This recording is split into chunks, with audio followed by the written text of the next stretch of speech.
Hello and welcome to The Bomb Filter, an experimental movie podcast designed with one thing in mind, to determine the worst movie ever made. We take bad movies and put them through a series of tests to decide just that. I'm your host, Chris Ockman. I'm joined by my co-host and fellow mad scientist, Rob Scucci. Hey, Rob, how are you? And why are we doing this? You know, I'm great because, do you remember Country Time Pink Lemonade? Yeah, the brand. I forgot that I had like a whole thing of that, and I have like a really big glass of lemonade to accompany me tonight, so I'm great. But why we're here is to transition from Batman and Robin with Schwarzenegger playing, I guess, like best supporting actor to dissecting Raw Deal, where he's the lead. He sure is. Yes. That was a debatable decision. Mm-hmm. At least in '86, I think maybe give him some more acting chops before you put him in a lead role like this. This is really before he came into his own, right? Like he didn't really start like powerhousing until like the '90s, right?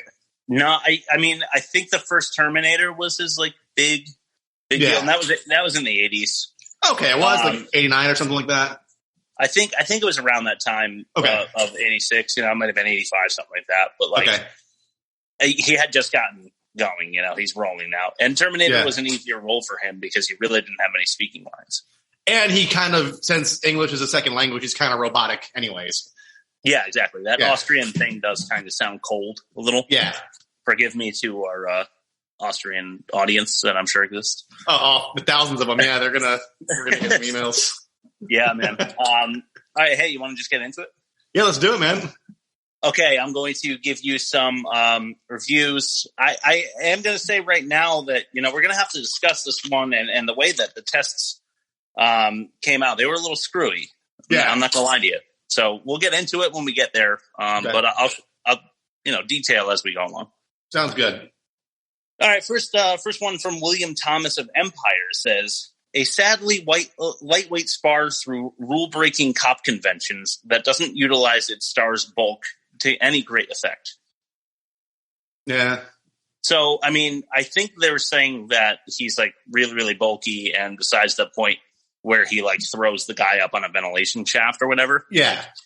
They don't utilize his muscliness a whole lot. He can throw people through walls, and he's just like slapping them. Yeah. Well, he's really, and just shooting them. Yeah.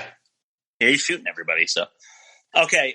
We're going to play Guess the Reviewer because there's only one we played this game with, but I'm going to read it and we'll see if you can get it. Sounds good. You want to see guys with muscles shooting machine guns at guys without muscles? These are the movies for you. You have more than muscles between your ears? Try something else. Oh, could that be Roger Ebert? It was. Okay. Chicago Sun-Times. All right. I don't know if he and Siskel had gotten like super famous at this point, so he's listed as Chicago Sun-Times and not at the movies or whatever. Yeah. You got any YouTube comments? Yeah. So what I did was I went to the final shootout scene and I read the comments on that. Nice. So good call. Arnold should have said an improvised one-liner after dumping the candy onto him. Sweet dreams.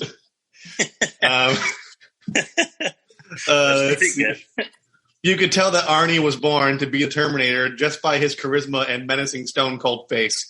He was like that in his other movies such as Conan, Commando, and Red Heat. Yeah. And then that's kind of what we were just saying. Yeah. And then some gun nut, I just thought it was funny. The bad guys who were shooting revolvers didn't even have the first clue what an ejector rod is or what it's used for. Hilarious. Dick. All right. So one comment. I'm totally not a gun nut. So this is I'm gonna sound like a total amateur here. But okay. You remember the opening shootout scene? I didn't know how to include this guy. Okay. But they bust into a room and there's just one guy. He's a cop and he's got suspenders and a handgun. Yeah. And they won't be able to see me at home, but he just kind of his posture was so odd. He was firing from the hip, but really it was like his chest.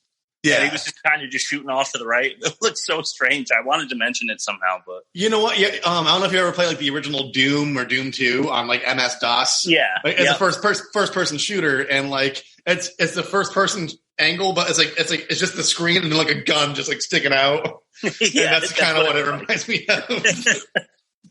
Yeah, that guy was pretty funny. I can see why he didn't have much of a career after that. Yeah. All right, you want to jump into our first test? Yeah, let's do it. So this is the Keystone apparatus, and in this segment, we get a proper evaluation of the ecosystem of films that our movie exists in. So we average the Rotten Tomatoes critic score for the movie, or movies suggested to us by the streaming service, for our subjects, and compare so we compare the average of those movies on Rotten Tomatoes to the critic score for the movie that we're doing. So we find out whether or not that's a keystone predator in the group, or whether it's prey, so to speak. Okay. So I have this first test didn't go great, and I'll explain why. Maybe you'll see why as I go along here. All right. First movie is Red Heat with Arnold Schwarzenegger. Okay. Got a 67, which surprised me because I've seen it and it's not good. Okay. Collateral Damage. Actor named Arnold Schwarzenegger was the lead here. Okay. Got a 19. Okay. Third movie suggested to me was a movie called Eraser. Okay. Starring Arnold Schwarzenegger. Okay. That one got a 38. Next one in line was The Running Man. Okay. Starring Arnold Schwarzenegger, got a 66. Yeah. End of Days, starring Arnold Schwarzenegger, got an 11. Okay. Then last two, Commando, starring Arnold Schwarzenegger, got a 69. Okay. And finally, a movie I had never heard of before, made in 1985, with Bridget Nielsen. Okay. And Arnold Schwarzenegger. Yeah. Got a 19. Okay. So I realized all of these movies had Arnold Schwarzenegger in them, and after I put them in, the average was a 41. And raw deal, if you want to guess, 20, even 20, 29. Good guess. So I do have a result, but I think I have to toss it because those were, there's not enough cooks in the kitchen here. Yeah, let me. I got something on my end, real quick. Hold on, okay? Yeah. Oh,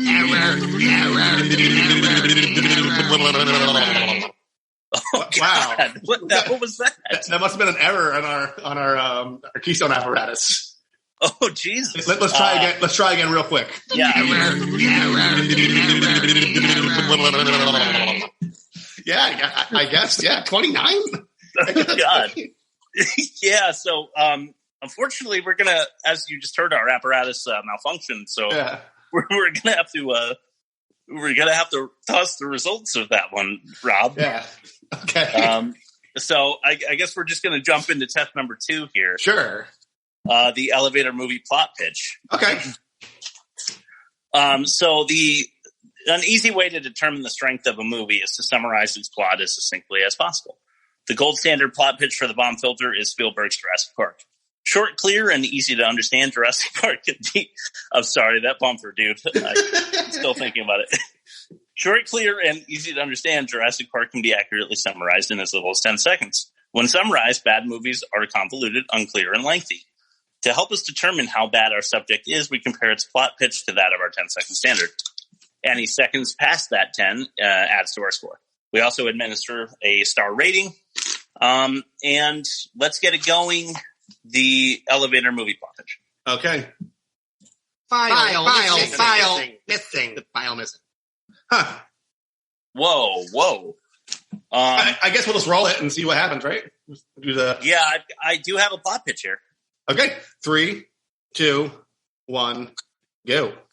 Arnold wants his job back. He agrees to go undercover to help a single FBI agent find the rat in the Chicago crime family's outfit. He resists sexy temptation, avoids murdering innocent people, and single-handedly dismantles a well-run mafia with political connections. That's it. That was 16 seconds. Oh. Wow. Okay. So what did you think of it? I mean, that was like a 4-star, man. I don't know what's going on today. Yeah, what the hell? Okay. So we're tossing out the first, and we got a 6 and a 4-star for the second. Okay, well, hey, numbers are numbers, right? Yeah. So let's get into test number 3. I'm having a hard. This is getting to me a little bit here. I'm not gonna lie. This movie's killing it for some reason. Yeah. Test number 3 is the indefensible dialogue counter. So this test gathers the horrible lines of dialogue into a collection that is then tallied to give us our score. So let's get into it. Test number 3, the indefensible dialogue counter. Say goodbye. Say hello.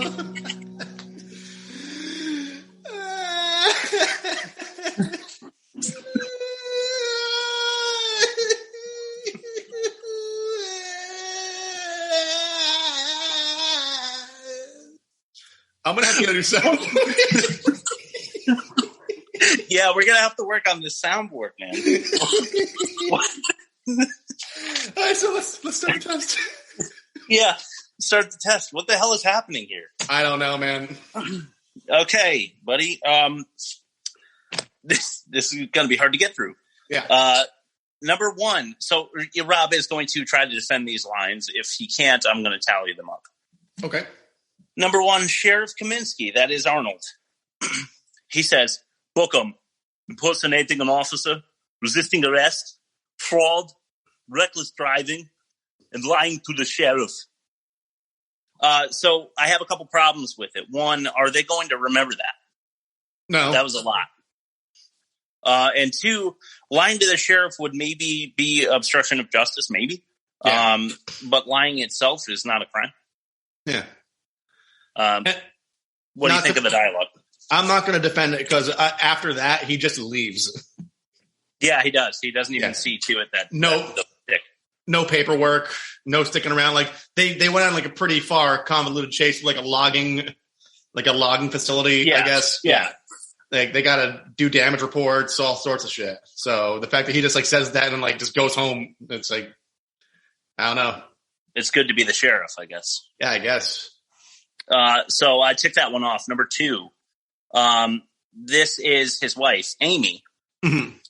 I made the mistake of writing down Arnie sometimes, or short for Arnold. Okay. And that looks really similar to Amy in my handwriting. So forgive me if I mix up the two at any point. I'll try not to. All right. But Amy says, when they're when Arnold finds out that she baked a cake and that's dinner. Yeah. She says, "You think because we're in shape we're not already fat? We're like all the cows they raise around here. Stock, victims of circumstance. And you know what the cow's biggest contribution to the world is?" And then the cake says shit. What do you think of that? I'm not going to defend it because she was like smearing frosting all over the cake, and like she didn't have like a piping gun or like a little frosting bag. Like, no, so who the fuck wrote shit on that cake? First of all, and, like was she saying that while talking, like just like writing it on? So it's just bad editing. So I just can't defend the dialogue. Okay, all right, good. So we'll just move on to number 3. We're 2 for 2. Kaminsky, that is Arnold. Yeah. Right after that, she throws the cake at him. He says, "You should not drink and bake."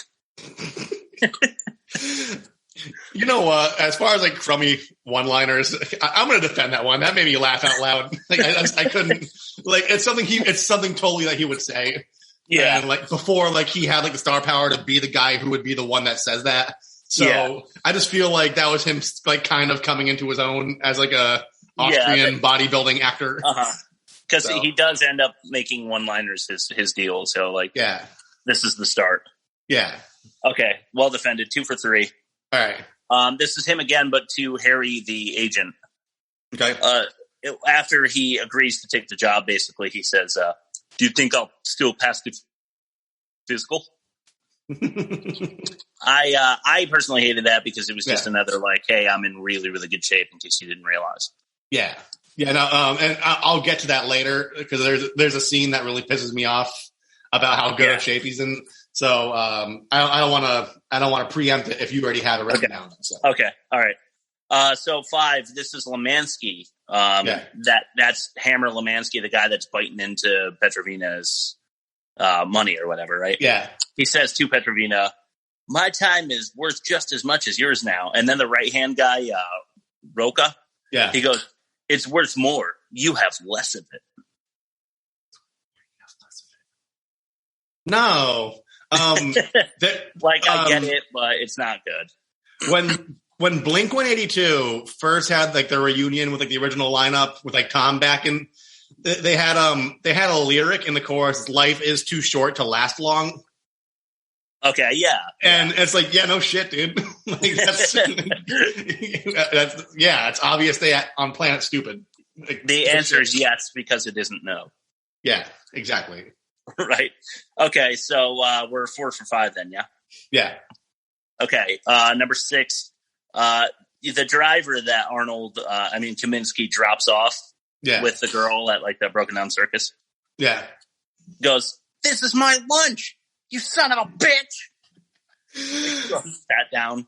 I had to think about it for a second because I was like, you mean like your lunch break, or like was the ride you were waiting for like a good payday and that was your lunch? Like, oh, okay. I didn't know. I was like, I didn't know what he meant. It wasn't clear. I figured he must have meant like his lunch break, and it was just because like he was chubby. It was just like a fat joke, basically. Yeah. Didn't like it. Did you? No, I didn't. And I noticed a lot of this movie because like it tries doing the comedy thing. Like, yeah, it does. It's like action, beat him up, and then like gunshots and like gratuitous violence. Then like then they're like, it doesn't land. Yeah, it's like, that should have happened throughout the scene. Like, you don't just like slap like a bumper sticker at the end of it with like a punchline. Yeah. Well, here's another one for you. We'll see what you think of this one. Kaminsky, Arnold again, saying to Max, the second, like the left-hand man, if you will. Yeah. "If you're the best it is, the wheel would have never been invented." I didn't even know what that meant. I didn't either. I guess like back in the times where humans invented wheels, if he was like the best there was, then they wouldn't have. Because he wasn't the best. Yeah. Okay. Yes. I guess. I don't know. It's terrible. Yeah. 6 for 7. Yeah. Number 8. The cop that stops him in the alleyway. Yeah. You might remember this line. He says, "Joseph P. Brenner. What's the P stand for?" Kaminsky says, "Pussy." Once again, no context. No. It's unbelievable. Yeah. So 7 for 8. Yeah. I wanted to know if he was like making fun of himself or if he was saying that he's like a magnet. Yeah. Like I'm wimpy, please don't arrest me, or like I'm the man who collects all the poon around this town, or whatever. You know? I'm the plumber and I'm laying all the pipes. Yeah, exactly. Yeah. But they didn't explain that. So no. Number 9, Monique about the dress that she was wearing. She says, "Okay, what do you think? Does it make you drool?"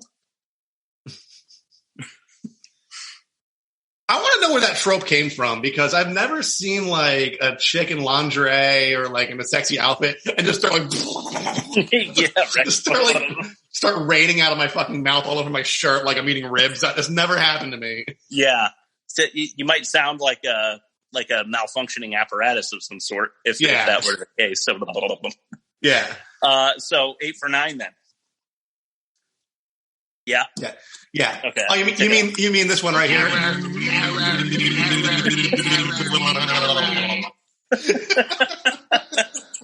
Yeah, that one, man. Yeah. Number 10. After the department store brawl. Yeah. They are running in opposite directions. And Kaminsky convinces her to go his way, and he goes, "We are done shopping." I gave him the one-liner with the baking and drinking. I'm not giving him another one. That's true, you did. So here we go again with Monique. So This is number 11. At the dinner table with Arnold, she says, "Friends?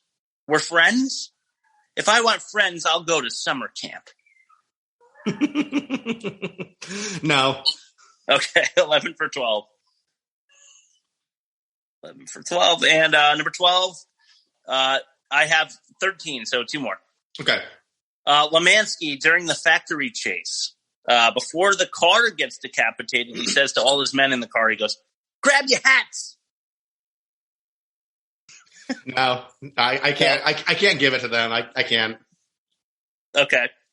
So we are 11 for 12. And now number 13. Arnold again, this time to Monique. He says, "You know what I like about bedrooms? There's usually a bed in there." Yeah. No, and this is the part I wanted to talk about too. When he's talking about how already good shape he's in. And it's he passes out and doesn't get the home base basically. Yes, but was that on purpose? Possibly, but did he have to rip his shirt open and show his awesome pecs first? No. Okay, I'm sure he accidentally flexed his pecs, and that's the result.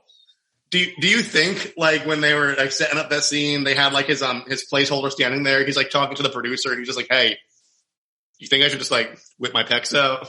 I haven't taken my shirt off enough. It says in my contract I take it out at least 5 times. Yeah, it being my chest. Yeah.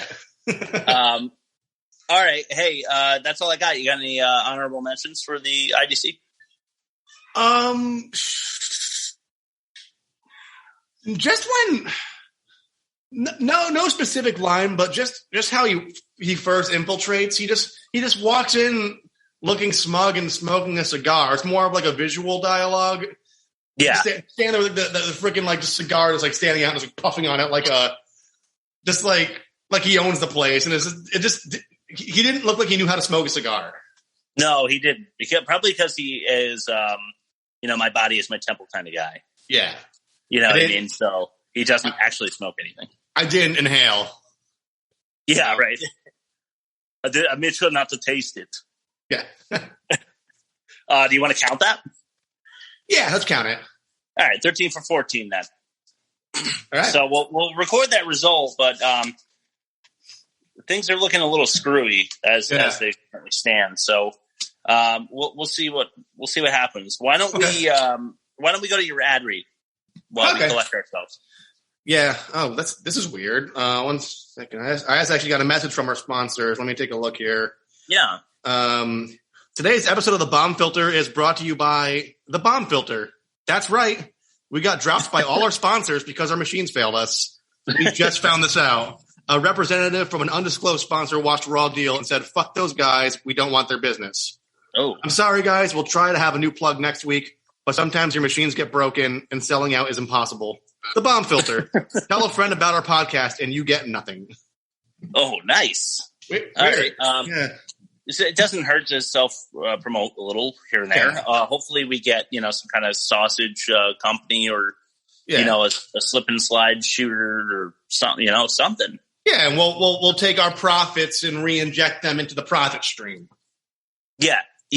That's what we'll do. Okay. All right. Let's get into test number 4. Yeah. Yeah, let's do it. So this is the Emotometer overspill. Okay.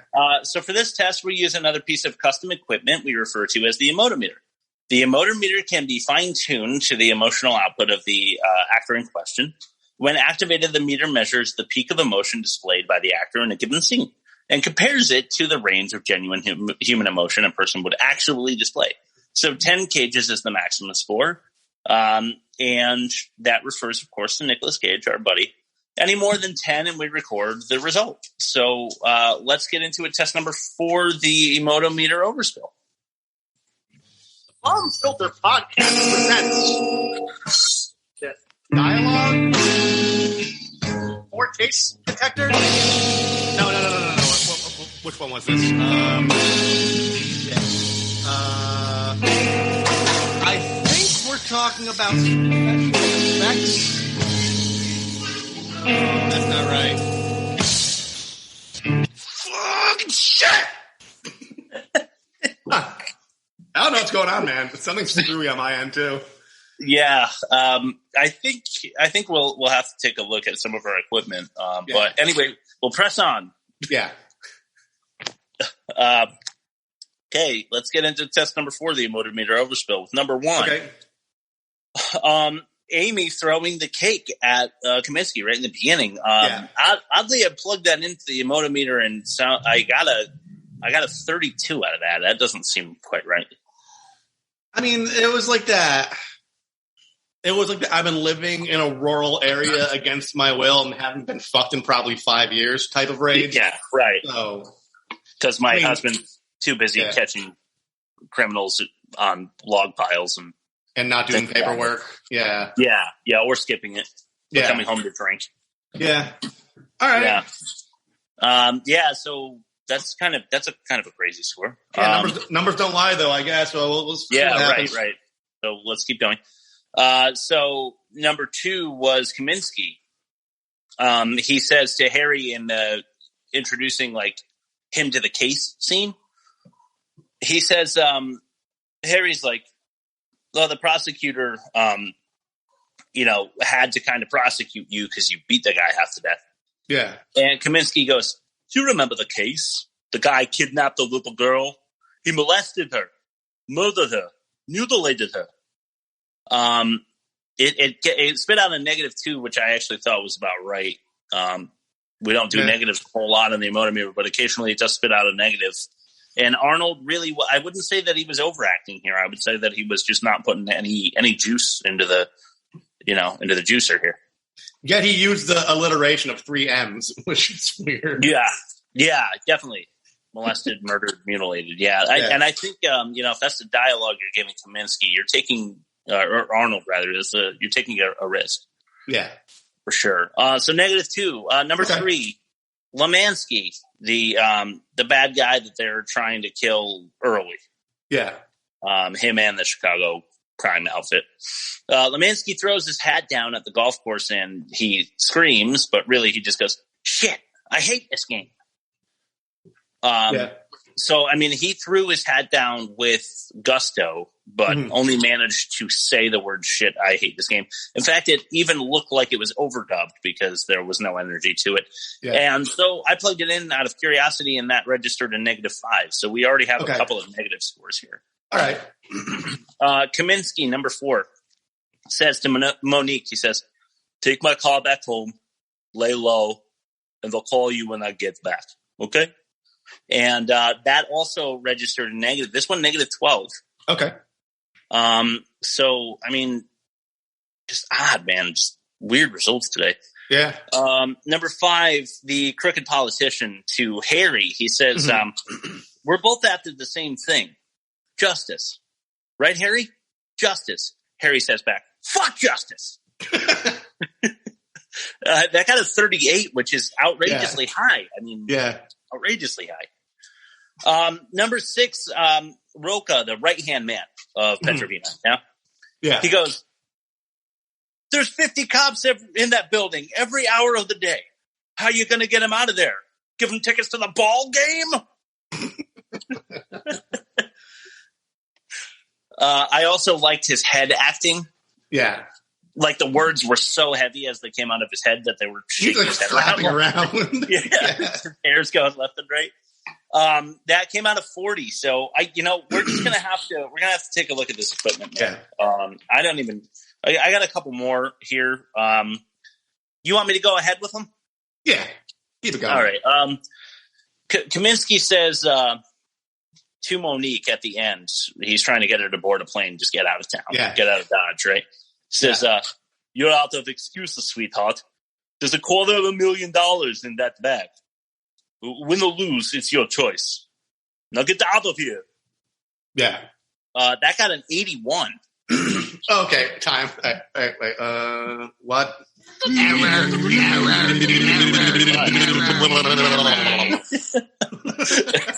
81. Jesus Christ. Yeah. All right.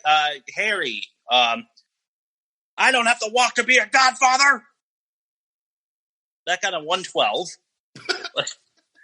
And the last one I have here, Monique says to Kaminsky, where are you going? And Kaminsky says back, to do what an old friend asked me to do. Knock him dead. And that got a negative. You know what? That got a negative 19. You know what? I'll bet you because I plugged in so many terrible Arnold depressing lines in the Emotometer, I sent it out of whack. I'll bet you. Between Batman and Robin, and this. Yeah. Good point. It's kind of like the car's alignment, I think. Yeah. You know what I mean? It's like we were driving on like a busted rim for too long, and it threw the axle out of whack. I think I just plugged in way too many negatives. I'll be careful not to do that next time. Yeah. But, dude, I think we're going to have to throw out the results here. I can't imagine putting this through, right? Yeah. You would you? No, I'm going to have to agree with you, man. Okay. So this episode's, we're just going to have some trouble with this episode here, I think. Yeah. I'm not going to even record a score for this one. Okay. But I am going to do a very special full-on Ass Cheek Championship because as you remember last week, we left it in limbo as the title had been vacated. Yes. So why don't we head down to the Ass Cheek Arena and see what's going on down there? All right. File missing. God almighty. Hello and welcome to the Ass Cheek Arena. We have pure mayhem on the schedule today as we see Arnold Schwarzenegger facing off against the entire 1986 Chicago crime syndicate. Let's send it down for the introductions. Welcome, ladies and gentlemen, boys and girls, friends from distant nations. Today we will see who can climb to the top of our ranks to claim the vacated full-on Ass Cheek Championship. Introducing first, standing at an average height of 5'10" and weighing in at a collective 2.5 tons, from Chicago, Illinois, the Chicago Mafia. And now, introducing your next challenger, standing 6'2", weighing in at about 245 pounds of bulking, throbbing, unnecessarily exposed muscle, from the distant nation of Austria, Arnold Schwarzenegger. And there's the bell, and here we go. Looks like Petrovina sending in his pawns in some hand-to-hand combat with the big man. Arnold quickly dispatching the first few before he gets clocked by a wise guy. Arnold gives him a toss and a kick in the behind. More men attacking, but Arnold having little trouble knocking off one after another. One man has a switchblade and has sliced into Arnold's forearm. Arnold felt that one, but he snapped the guy's neck already. More goons than these with handguns. Arnold pulls out a pistol and it's a shootout. The mafiosos are licking off shots, but nobody has connected. Arnold with shot after shot. Boy, this man never misses. And in comes Max, Petrovina's number 2, bringing his men with him. Carnage as some of them unload automatics at the former Mr. Universe. Despite his size, he's an elusive bastard. Still, not one bullet wound as Arnie prances past his opponent's gunfire with grace. Arnold pulls out a shotgun here, and he's taking them out 2 at a time. Roca joins in the fray, and Petrovina is sweating. Arnold with ease takes Max and Roca out of the picture. Arnold now with an AK cannot miss. He's taken out all of the goons but one. Petrovina is holding a wise guy up as a human shield. Arnold with a lit cigar. The two are jabbering at each other. Here comes the busted up limo Petrovina escaped in at the factory. It's leaking all over, but I think he's hoping the driver can at least get him out of the arena. Petrovina in the car now, and Arnold calmly flicking his cigar into the vehicle. Oh, boom! Oh, explosive end to this one, and Arnold is your new full-on Ass Cheek champion, and he's saying now, he's mouthing, I'll be back. How about that? For my money, man, it doesn't get better than that. That was a full-on bloodbath. He seemed to have absolutely no issue taking out the entire Chicago crime syndicate. Yeah, with a completely flaccid candor. Yeah, and totally unfazed, totally unmarked. He's scarless, and he'll be seeing whoever it is that's coming up next at the Ass Cheek Arena. Okay. Holy shit! Good, wow. Good on you, Arnie. Good on you. Yeah, good on him. Test number 5. I guess we'll try to throw it to our poor taste detector. Okay. I think for the fans out there, we got to just keep pressing on and do our due diligence here. Yeah. So test number 5 is the poor taste detector. This test is designed to identify and flag potential hazards created by the film crew. These hazards consist of moments of immorality, abuse, racism, phobias, and any other in poor taste scenarios. So let's get into it. Test number 5. Let's try the bumper, huh? The poor taste detector.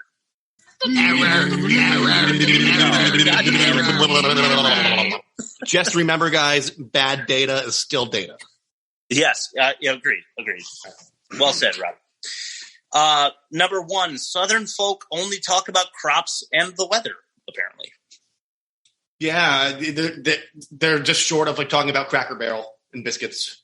Yeah, right. And Country Time, Pink Lemonade. Oh God, it's so fucking good, man. I almost finished it. Yeah. It is good. I love Pink Lemonade. Yeah. Number 2, he drove through an entire strip mall's plumbing. So when he destroyed that shop, it wasn't the only building. It was in a line, so the plumbing that goes all the way through, and maybe the gas lines too, are totally destroyed. So every innocent person who isn't involved in LeMancy schemes is without hot water at all, maybe, and at risk of a gas explosion. So that's not very nice. And if this doesn't come up in a later test, I will be bringing something up. Okay, cool. He says, "Give me the jewelry, or I'm going to mess up your hair." That's paraphrasing, but he's thinking the woman is going to be so upset about her hair being messed up that she'll hand over the diamonds. Garden gal. Yeah, I'll give you a noogie. Yeah, that's the worst Arnold impression, but that's all I got. Hey, man, it's all right. Mine's becoming like way too Russian, so yeah, we're good. Number 4, sex rooms in the drug house, of course. Yeah. And it's weird because, like, you would think that was just the 80s sensational, gratuitous nudity that you expect, but I couldn't catch a titty. I didn't see one. You need to find a sex house that has a drug room instead. That's where you'll see titties. Right. That's more the 80s style. Yeah. It's less about the drugs and the piles of money all over the wardrobe. It's more about the booby. Yes. Rob, how did you feel about Kinks? Did you feel like I felt like they actually handled that gay bar okay? Yeah, I didn't really have an issue with that.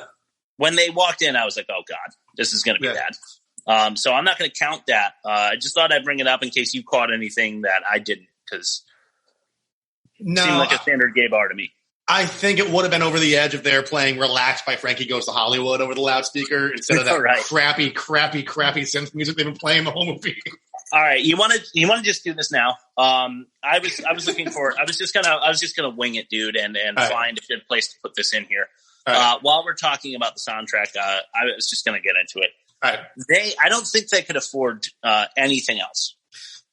Well, they spent like probably $5 million on Satisfaction by the Rolling Stones, and they played it in its entirety. And then that is exactly where I'm going with what I have here. Yeah. A little segment I'm calling Bad Beats. We'll see if it becomes a some timer for us. Okay.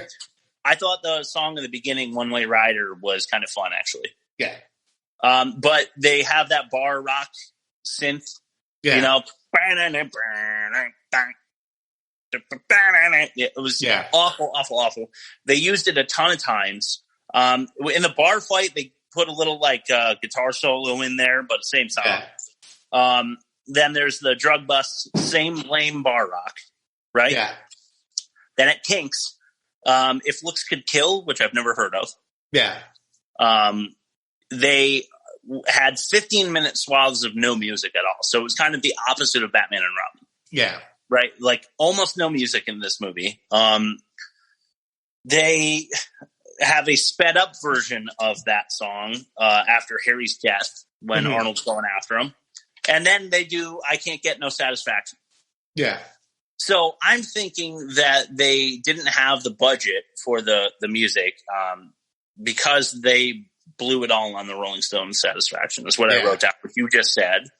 So I think the director thought that his big crescendo at the end with Arnold shooting his 47 out the windows and he knocked out the windshield and all that in the gravel pit scene. I think he thought he was going to get lauded for the beauty of the melding of the violence and No Satisfaction. Yeah. And last note on the music before I get back to our poor taste detector, I just want to say, I looked into the soundtrack a little bit, and that bad bar rock song that I'm talking about that they kept playing over and over again is called Kaminsky Stomps. So it's named after Arnold's character in the movie, and you can find it on YouTube, Kaminsky Stomps, if you're interested. One more note too: the 80s synth with the Fender Telecaster with all treble and the chorus effect on it. It reminded me of Detective Harris on South Park when he's trying to like run the left hand, right hand test on the serial killer. He had the montage. He's like chopping wood. What was I supposed to be doing? Oh yeah, yes, that's right. Dude, awesome episode. Oh, yeah. We're big South Park fans here. I didn't like that Arnold could afford both dresses.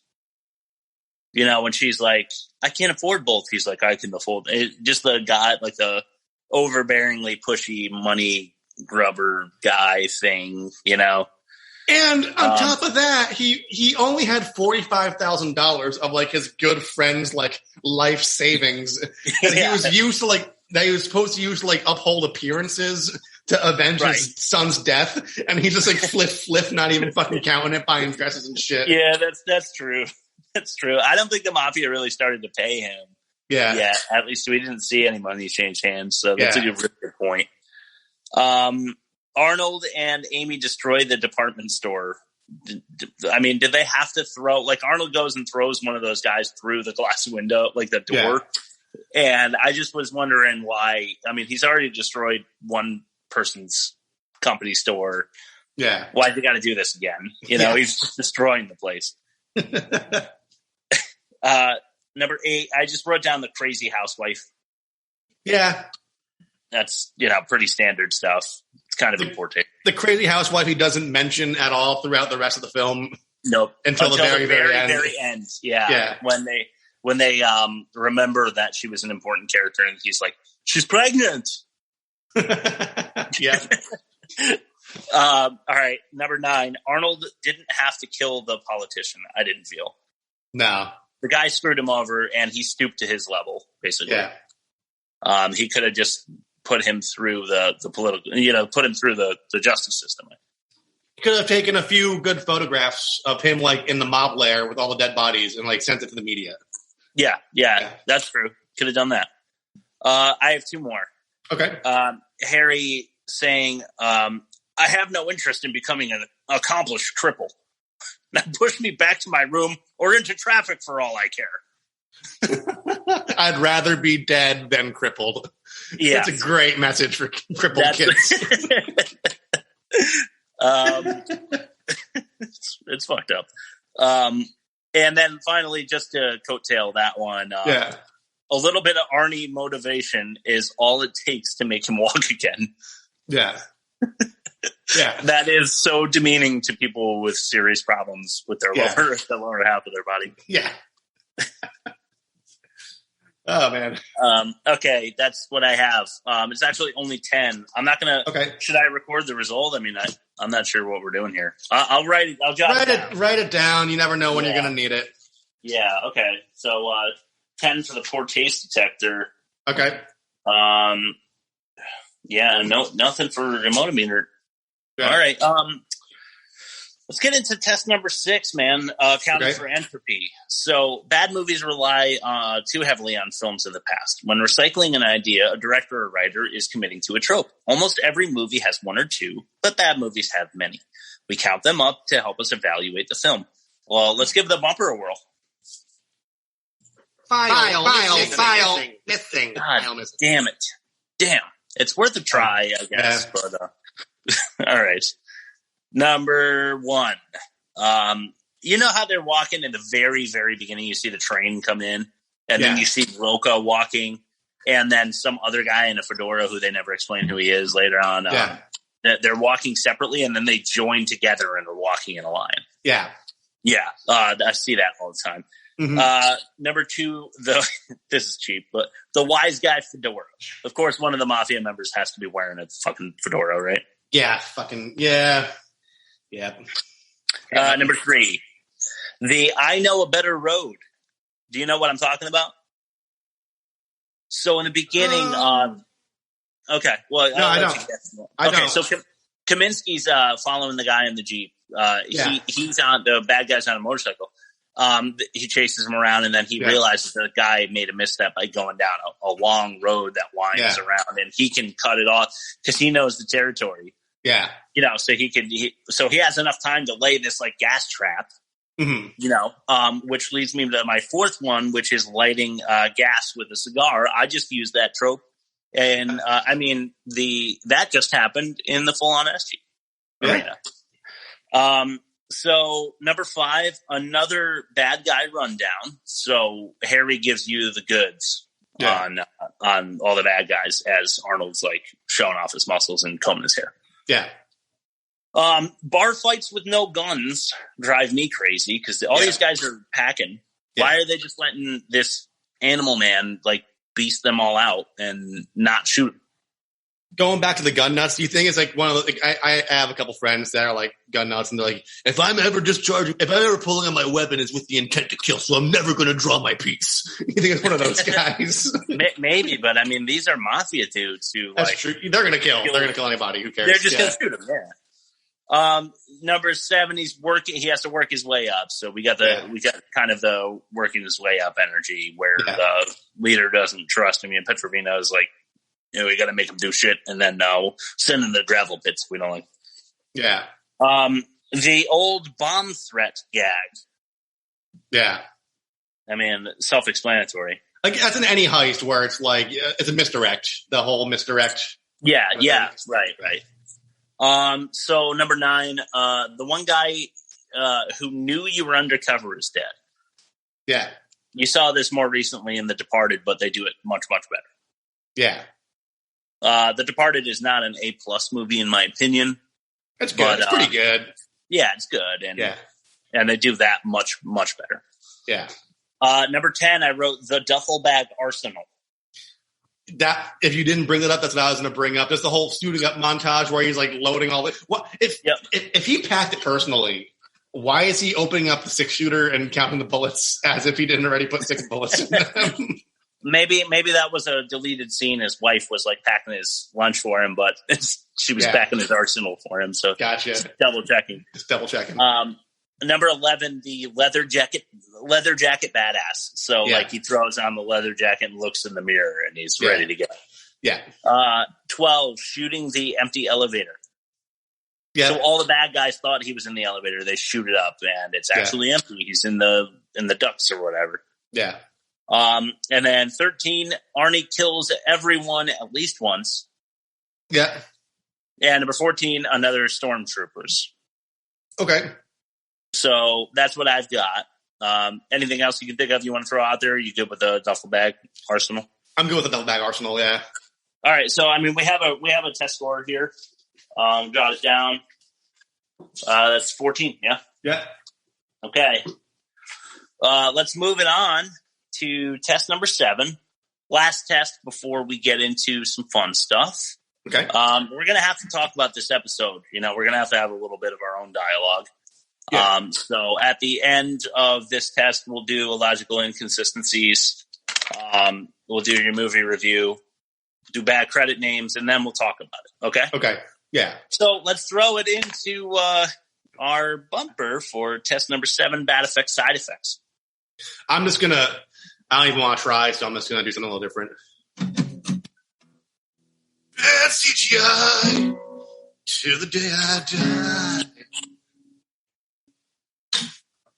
Yeah. All right. That was live. Yeah. Wrong note too. This is a simple test with a complex but accurate structure. We grade the movie's computer graphics and practical effects on a custom scale. Bad CGI, we give a deep blue C for the sharks that were terrible in that movie. Slightly better, a Total Recall, a nod to Arnie himself. Claymation kind of stuff, practical effects, that kind of stuff. Total Recall. Better still, Rock Scorpion, Dwayne Johnson's infamous entrance to the Mummy series as a rock scorpion god dude. And then the best score is the Beowulf. So that's in reference to the movie. That was entirely computer animation, like around 2010, something like that. Yeah. Looked good, but not good enough for it not to be eerie. Yeah. So that's our scale. And let's get into it with number 1. Right off the bat, DEG Production Company graphics was deep blue if I've ever seen it. Yes. Oh, totally. Holy shit. They did like a PowerPoint flip. Yeah. Where it was backwards. And that's it. It was gray background and like a shitty little lion emblem. I just couldn't believe how bad that was. Yeah, it was missing. The only thing it was missing was a star wipe. Honestly, seriously. Number 2, and this kind of feeding off the same idea, but the giant bold red opening credits. Mm-hmm. Also blue, deep blue, because fuck that, terrible. Number 3, I thought the grenade that they threw into the building when they were killing all the cops was actually pretty good, because it wasn't like this big fiery explosion. It looks like a grenade combusting and blowing out the windows to me. Yeah. So like I said, Rock Scorpion on that one. All right. So Rob, yeah, we got into this before, but I'm just going to read you what I wrote, even though we kind of mentioned this already. Okay. I wrote the plain cake shit cake switcheroo. Nice. So she's got a plain brown frosting cake. She is then she goes on an absolute tirade. And she's talking about the lack of action in the town, the cows, their cows. She's screaming, whatever. She holds up the cake and it says shit. So she had to be writing that while screaming, and Arnold somehow didn't notice that, or didn't, right? So that's exactly what you said. I wrote that down almost word for word. I just thought the frantic energy she must have had writing it out, and he didn't know. Yeah. And then she underlines shit and then circles the whole cake delicately right on the line to the outside. We saw a plain brown frosted cake. With really wet frosting, with really wet, runny chocolate frosting. Yeah, and then she throws the knife backwards. It just lands on a white shirt, of course. Yeah. So she shrugs. The giant, so that I gave a deep blue, because fuck that. Yeah. The giant explosion was fucking cool, though. Yeah. There was a mushroom cloud, dude. No, the explosions and some of the just the entrance and exit wounds of people getting shot. I've never seen someone get shot. I can only rely on what I've seen in movies. But it looked good. That opening cabin scene where they're just blah blah blah blah blah. It looked good. Yeah, it looked pretty good to me too. I agree. So that got a Beowulf. Number 6, the truck through the building. I actually thought looked good, dude. It looked like a truck going through a building. That's the red truck, right? I did tow truck. Sidebar. Okay. When he was about to drive through the building, he's like, "Excuse me, guys, can you just move over a little bit?" But it all looked good until you saw all those cinder blocks coming down, and it looked like like foam. It looked like the aggro crag from Nickelodeon on the guts. Okay, yeah. All right, so I'm going to downgrade that then. Okay. So we'll knock it down. What do you think we should go with? What did you have it on? What was your I had original? a Beowulf. Yeah. Go ahead. Let's do Rock Scorpion. I was going to say Rock Wolf, but now that those cinder blocks really, really pissed me off. Okay, yeah. I'll have to take a look at that again. I only watched it once, but I guess I just didn't catch the foamy quality. But we're here to do. We're getting through this together, man. So I'm glad you downgraded that, because fuck this movie. They don't deserve it, right? Gotcha. The police station bomb, I thought was Recall. Look bad. Yeah, that's fair. The reflection. Okay, so this one I thought was really interesting. This is not funny. This is just me being a movie guy I know, and I wanted to get your reaction to this. Okay.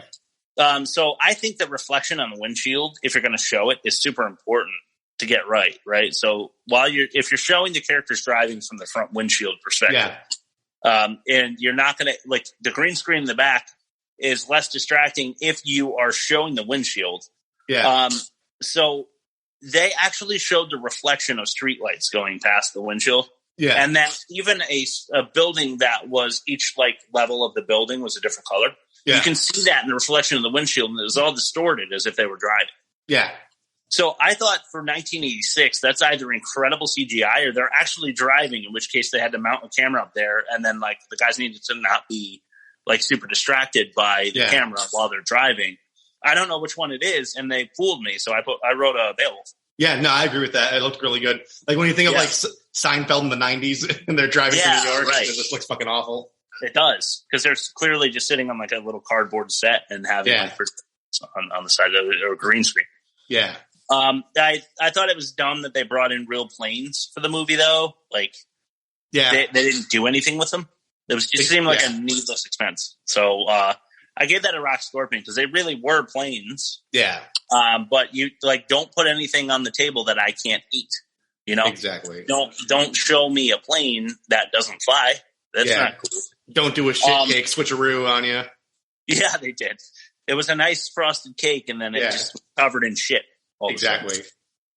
Number 10, really destroying cars at the factory gravel pit was kind of cool. Like, that was great. And so the gravel pit, like I said, with the two big trucks, like smashing, and then at the factory when Lemansky's says, "Grab your hats" or whatever, and then the car actually does like definitely get chopped off at the top, and then they drive it into like a truck, and I don't think the truck actually exploded. But there was a cool explosion there too, so I wrote a Beowulf. But fair. My number here was after I plugged in 3 blues, 4 Beowulfs, 2 Scorpions, and a recall. I got a 2.9, which I upgraded to a 3 for Rock Scorpion. Okay. You changed it though, so that's 3. I'm guessing it would still probably be a Rock Scorpion. Yeah, no, I'll take that because I changed it to a Rock Scorpion. So so it's not going to pull the average down too much. So Rock Scorpion. So we have a couple of scores here. We'll go over it at the end. Okay. All right. You want to do the illogical inconsistencies? We'll talk about your review. We'll listen to you do that, and then we'll do the back credit names. Yeah. Cool. All right. Let's get into these inconsistencies. It's pretty funny. This. Bad guys get out of the car in the beginning with a gigantic sniper rifle, a shotgun, and an AK-47 seemingly. So they had to drive through town with these fully loaded fucking gigantic weapons. Yeah. The bullet goes... So you were saying about the bullets in the beginning. Yeah. They did look good. However, the star witness or whatever, they're there to kill. You know, the Italian guy that's an overactor, I probably should have put him in the motor meter. He's like, "Oh, please, don't shoot me." Yeah. You know, Petrovina puts the gun up to the back of his head, pointing upwards. Yeah. Slight angle upwards, right? Maybe I've seen too much true crime movies and stuff, but he shoots out, like, through the back of his head and out his forehead. Yeah. And then in the mirror, it goes through his eye socket. So there's no way the trajectory of the bullet would have done that. It was for effect to have it go through his eye in the mirror, but it you know, I just noticed that. Okay. That fake cop driving up and over the log ramps was total bullshit. Those tires couldn't handle that. They would have been fucking shredded. His calipers, his rotors, his brakes would all get fucked up. Forget it. Not happening. Amy might feel better and maybe less trapped and bored if they had a fucking TV. Yeah. Just saying. Just throwing that out there. In the living room, by the way, did you catch the big ass American wall sticker on the wall there? So he's on the phone with Harry, and there's just this like, nobody has that in their house. It was like a decal that you would maybe put on the side of your business to like show that you're patriotic or something. It's just a big like glossy American flag sticker so that you know Arnold is patriotic because he's got an accent. So we're like, what's going on here? No, he's a true red and blue, you know? Yeah. So was that Harry's? So I think it was Harry's son in the beginning. You know that the guy that's like getting zipped up into a body bag. Yeah. Like Harry's down on the ground. I think it was his son because he was like, "It's his birthday in 2 weeks." Yeah. 27 years on the job and not a scratch. Yeah. He's so like fucking nonchalant about it, and then he's just like, whoever did this, they're dead. We're gonna figure it out. Yeah. They're dead. It sounded like it was like new kid on the force that you barely knew, but like you were rooting for him because he was new. Not your fucking son. Yeah. He not a tear. Yeah. I don't know if that was bad directing or terrible acting or what that was. Yes, it was both. Oh, okay. Can you self-finance an FBI investigation? No, it was off the book. That was completely like if he like you were saying, if he died, and Arnold was in the thick of it, he'd be doing like 70 years at fucking Rikers or something. Right? Yeah. Okay. Because you're just some guy with a machine gun who just with a bunch of unregistered weapons who kill a shitload of people. Yeah, all true. So Harry needs it to be successful so that he can report to the FBI agents that he had hired this guy unbeknownst, like off the books. Yeah. So is that going to work? Is it cool that you did that? No, it doesn't work. No, I wouldn't think so. So the whole plot of this movie makes no sense then. The whole point is to have a paper trail. So if shit hits the fan, you know who fucked up. Yeah, exactly. Like the FBI is not going to be like, oh, good job hiring this guy under our nose. I'm glad you did, because now look at the result. They're going to be like, no, I'm not paying him for that shit. Good job. But like, you're still not getting a new position or anything. You did this without our consent. Yeah. So, all right. So here's a little bit of a diatribe. Okay. There's no sign of anyone else at the petroleum plant. His prints are on the valve. There's no skeletal remains. Yeah. Single motorcycle tracks leading away from the scene. A trail of flare residue. He obviously faked his own death. And it's really fucked up that he also destroyed an entire petroleum plant for the third business he decided to destroy on his rampage through the city of Chicago, ending jobs by the hundreds for that petroleum plant, I'm sure. Yeah. Yeah, I don't see anything wrong with that. Oh. Petrovina and his crew didn't notice a conspicuous white school bus at the factory filled with men. They're parked like 20 feet away from this giant white bus with men in it. Yeah, with Tommy guns sticking out of every window. Yeah, exactly. It's like, wait, we're meeting this guy here because it's a secluded area with no one in it, and there's just this white bus like 20 feet away. Yeah, unfucking real. All right, this is definitely a nitpick, but bear with me. $1,000 in chips blows Monica away. Or Monique, rather. Not Monica, Monique. I mean, she's like gambling problem, I guess, you know? Yeah, but she puts her hands up like, oh my God, I can't believe you gave me $1,000. Yeah. Like whoever she's pumping for money, Max or whoever's giving her money every night, is giving her $10,000. Yeah. To blow at the table. He gives her $1,000. Like, why didn't they just make it 10,000? Yeah. Then we all could have been blown away. It could be any number they want. Also, even deeper nitpick here, but what would you say, about 200 black chips? Yeah. Something like that. There was piles and piles of black chips. Yeah. So they'd have to be about $5 each. Yeah. Why not just give them some larger denominations and not 200 of the same denomination? Because they want to play the nickel sluts. Yeah, I guess they wanted to make it look like more chips. Yeah. You know, if they give him like one stack of $25 and then, you know, break it down a couple higher denominations, and it doesn't look like much money, right? Yeah. I just want to say Arnold drunk. Yeah. Okay. If he's never been to prison, how does he have a rap sheet?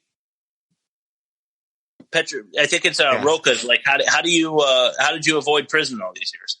Yeah. And he's like, I'm too small for prison. Or, you know, he says some shit like that. But Harry says he's got a long rap sheet. This Joseph P. Brenner guy. Yeah. Joseph Pussy Brenner has clearly been to prison.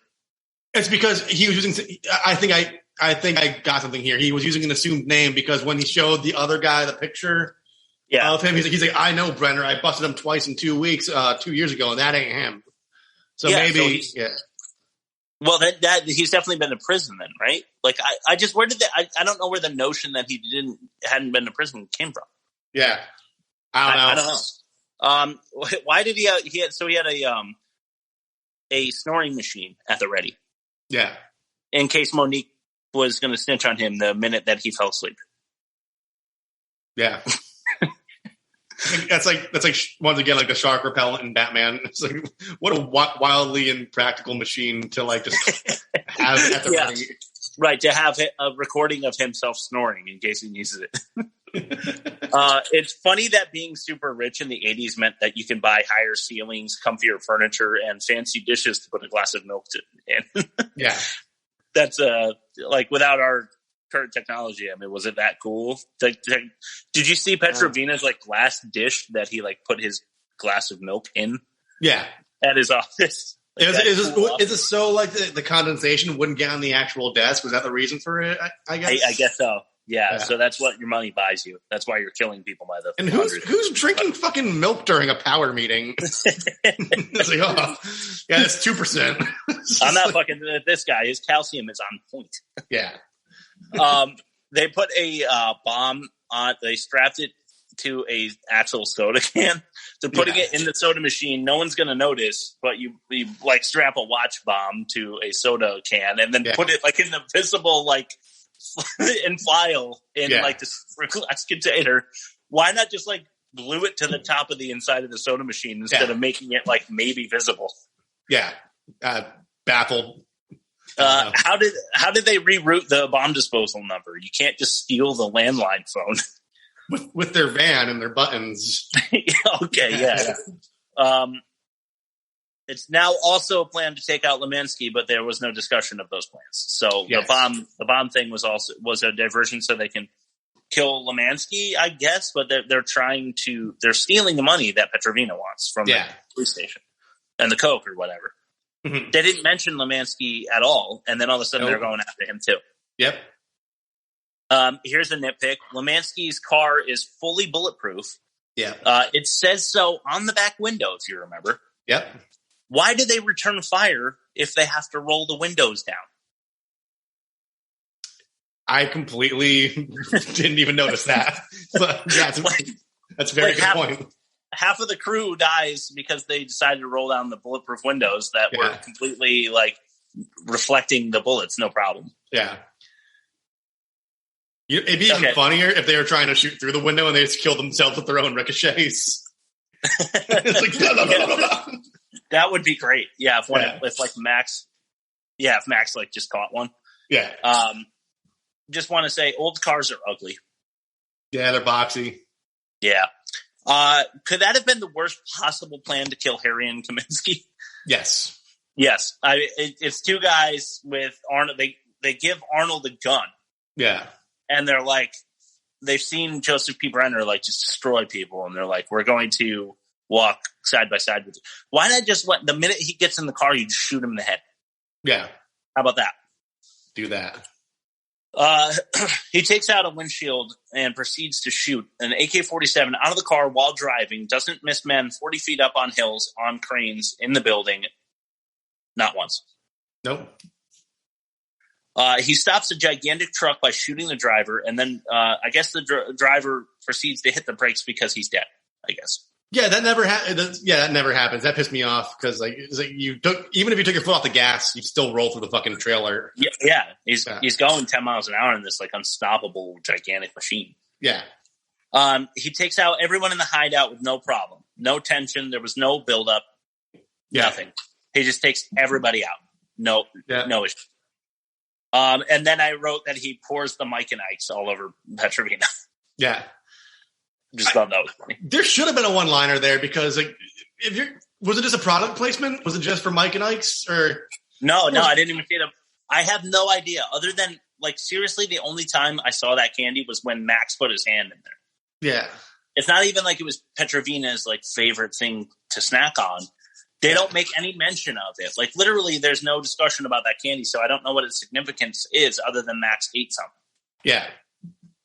So those were my illogical inconsistencies. You want to get into your movie review?